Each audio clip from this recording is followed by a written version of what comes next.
Men operatsiyadan oldin rosa og'ir holatda edim. Boshim og'rib, holsizlanib, hushimdan ketadigan darajada umuman nafas ola olmay qolgandim. Keyin menga Safayev Sharofiddin doktori tavsiya qilishgandan keyin men bu doktorga keldim. Menga operatsiyani taklif qildi adenoid borligi sababli. Keyin men operatsiyaga rozi bo'ldim. Operatsiya bo'ldim. Operatsiyada hech qanaqa og'riq sezmadim. Mana bir hafta o'tdi. Hozir juda zo'r, erkin, yengil nafas olyapman. Allohga shukr. Doktordan Alloh rozi bo'lsin. Rosa natija zo'r. Juda yaxshi bo'lib ketdim-da. Sizlarda ham shunaqa shikoyat bo'lsa, bemalol Sharofiddin doktorga murojaat qilishlaring mumkin. Qo'llari yengil, yaxshi, zo'r doktor ekan. Sharofiddin akaga kattakon rahmat.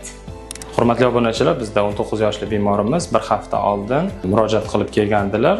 Bosh og'rig'iga shikoyat qilib. Bemorimizda chig'anoqlari kattalashgan edi va adenoid vegetatsiyasi aniqlangan edi. Adenoidlarini olib, chig'anoqlarni kuydirib qo'ydik. Hozirgi holatlari juda ham yaxshi.